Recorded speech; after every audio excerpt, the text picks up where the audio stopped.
When we first met with the cancer team and started getting introduced to the cancer diagnosis and what was going to happen, they kept giving us information to read. You know, like there's this booklet on chemotherapy in you, then there's one on radiation, and there's one on what the type of cancer. So it's a lot of information.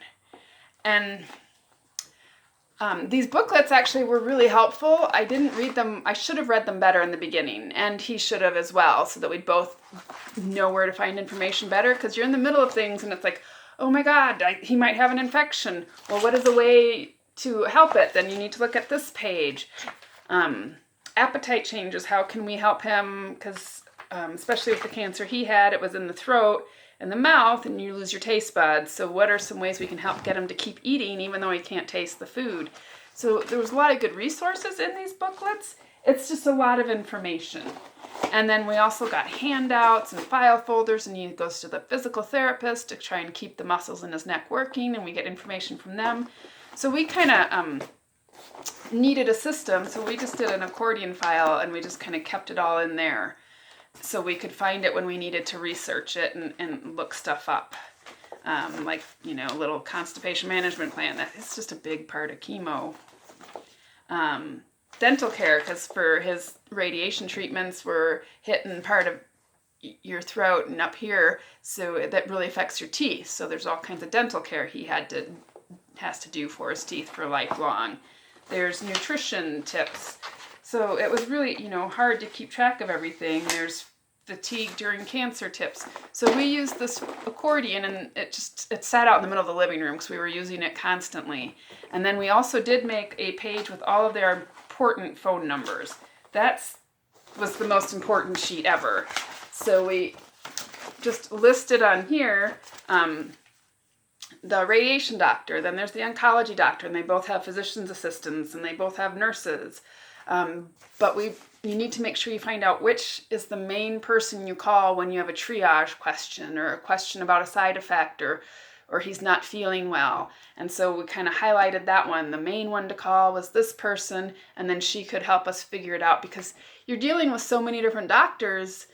It's really hard to figure out which one you call for which thing. So they usually will give you like one person, and ours was through the oncology department. It was a nurse there, and she was our main triage person, even though we were only doing chemo through oncology like once a week, where we were doing the radiation every day.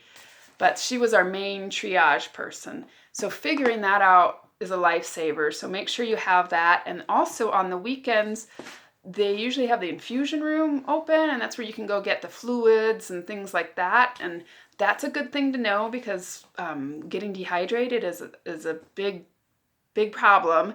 And we missed the infusion room hours one time, so then we have to go to the ER to get the fluids. So it's really nice to keep track of that. And also there's nurses there, so you can kind of get a check-in sometimes if you're worried about something as well through that system. So making sure you know the systems that your hospital has set up is really important. If they have an infusion room, and are they open on the weekends? Because usually when the doctors aren't available is when everything goes wrong, right? So you want to know, who do you call, who do you go to, what's the quickest way to solve this problem, and who do you call for, you know, the refills of all of your medications, because there's tons of them and everybody's giving you different ones. So you want to find out who's the main one you can go to track those. And along with that, we tried to go to our local small pharmacy, which was pretty awesome. They're really friendly, they're really nice, but they were often out of some of the bigger meds, like especially the pain pills, or they have to order those ahead of time. So that made it really difficult, because then we'd have to switch to the big name brand pharmacy to get the you know, like fentanyl or Dilaudid or any of those pain pills that weren't always ready at the small pharmacy.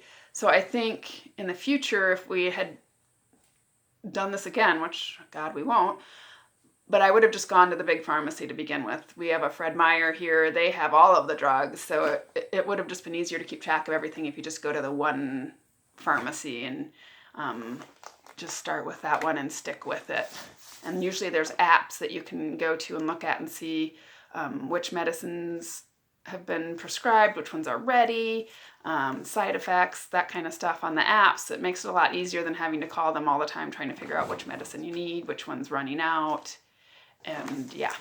So, and one other thing for that is just, my sister kind of taught me this one is like once a week, have it the same day, like every Monday, just look through all of the pill bottles and double check which ones are going to need to be refilled that week, so that you don't run out or get too low and then hit the weekend and then you can't get more, because then, you know, you don't want to cause more problems for yourself. So having that one day where you look for all the meds is a really good thing.